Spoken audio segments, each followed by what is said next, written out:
Hola, bienvenidos a este curso informativo sobre el documento GCR Parte 3, Protección Radiológica y Seguridad de las Fuentes de Radiación, Normas Básicas Internacionales de Seguridad, en su edición del 2014 y edición en español oficial del 2016. ¿Cuál es el objetivo de este pequeño curso informativo?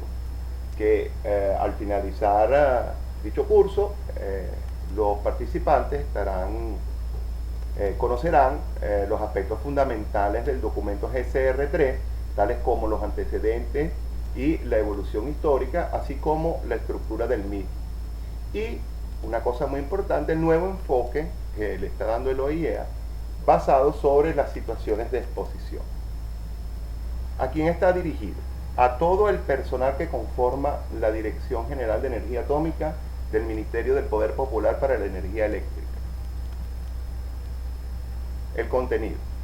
Bueno, el curso está dividido en dos grandes secciones. Una que es la introducción y aspectos generales, donde daremos algunas informaciones fundamentales para entender un poco el tema de cómo ha sido la evolución y los aspectos fundamentales para poder comprender el nuevo documento GCR3. Y una segunda parte, ya un poco más detallada y técnica, que es la estructura del documento, que será eh, abordada en presentaciones posteriores. Bien, introducción. Nosotros sabemos que a la base del reglamento internacional, de la reglamentación internacional realizada por el OIEA, en realidad está basada sobre las publicaciones de la ICRP, que es el Comité Internacional de Protección Radiológica, y sobre las publicaciones de la UNCEAR, que es el Comité de las Naciones Unidas, Comité Científico Asesor de las Naciones Unidas para el estudio del efecto de las radiaciones ionizantes. La UNCEAR es una institución o una agrupación de las Naciones Unidas que está abocada más hacia, su enfoque es más sobre la ciencia, más sobre lo científico, mientras que el ICRP es más es un comité internacional donde es más su visión es un poco más filosófica, o sea, del deber ser, y básicamente dar recomendaciones sobre protección radiológica.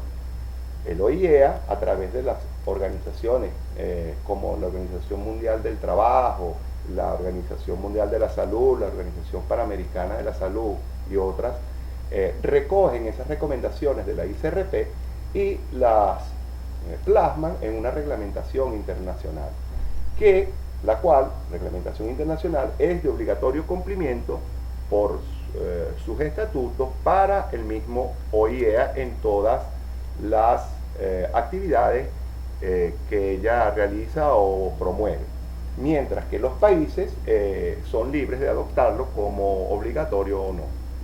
Entonces, pero para el OIEA y todas sus actividades regirá su reglamentación.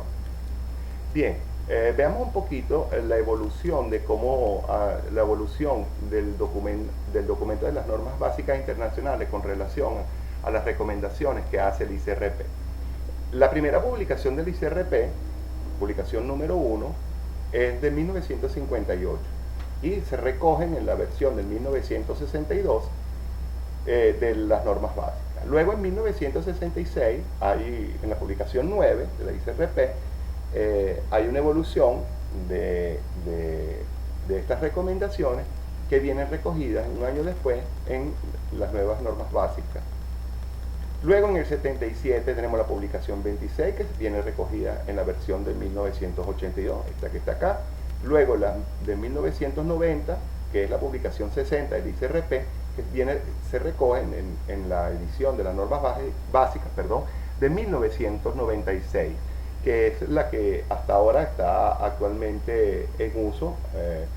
Y luego, el 2007, sale una nueva publicación de la ICRP, que es la 103, y se recoge en las normas básicas del OIEA del 2014, que es objeto de este curso. Vale la pena destacar en este caso que todas nuestras normas COVENIN están basadas en este documento que está acá, es decir, básicamente están fundamentadas en la publicación 60 del ICRP. vamos a ver algunos aspectos interesantes para poder comprender la evolución de estos documentos. Para 1932, el límite de dosis para los trabajadores era de 700 milisieverts. Para 1948, visto los efectos, los estudios realizados sobre los efectos de algunos trabajadores, principalmente los médicos que usaron sin mucha protección los rayos X, este límite se bajó a 150 milisieverts. Para luego, en 1958, a 50 milisieverts, límite que aún rige en muchos de los países como Estados Unidos y Brasil, por ejemplo, y en 1990 se bajaron nuevamente a 20 milisieverts, y en esta nueva versión del ICRP, es decir, en la versión de las nuevas normas básicas, aún se mantiene 20 milisieverts. Entonces, como podemos observar, cómo el límite de dosis históricamente ha bajado fundamentalmente. Este es objeto de nuevas regulaciones por una parte, y por otra por los estudios realizados sobre los efectos de la radiación.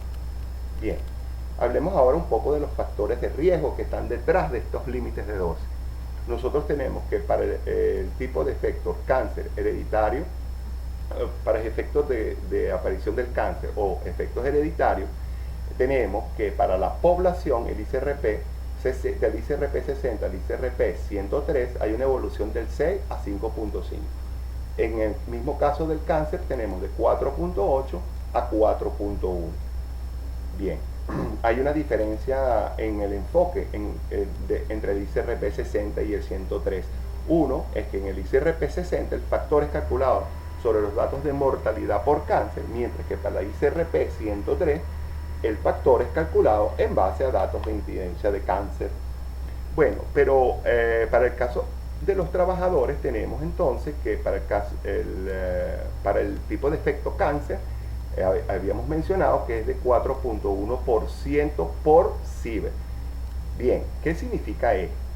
Si nosotros tomamos aquí 4.1% por sievert por los 20 milisieverts, que es el límite anual de dosis para los trabajadores, nos da una incidencia de cáncer de 8.2, es decir, 8 casos sobre 10.000.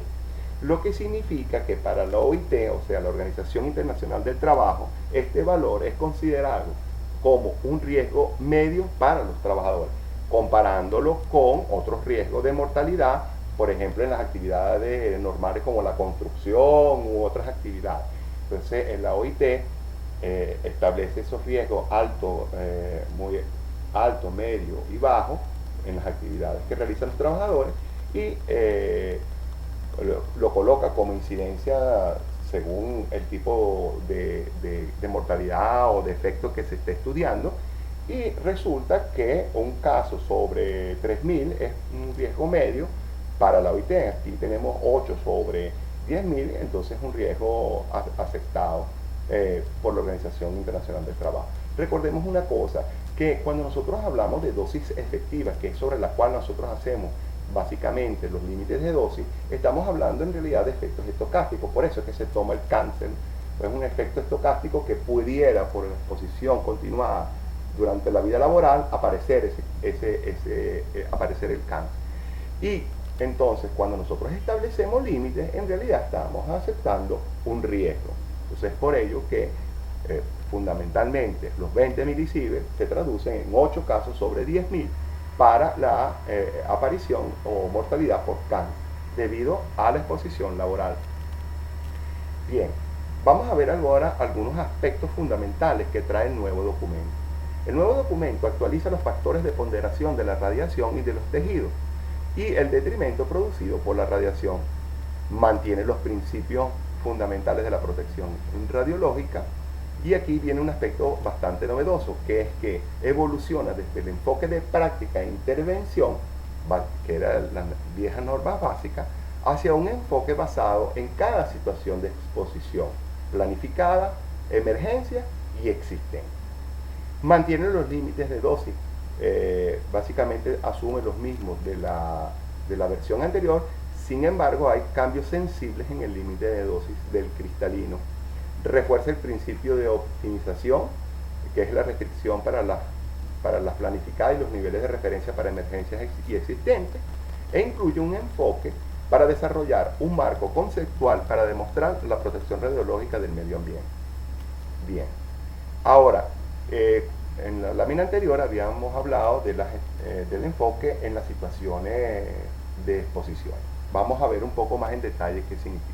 Las exposiciones planificadas es toda aquella situación de exposición en la cual está planificada el uso de una fuente, es decir, bueno, lo que conocemos normalmente como una práctica.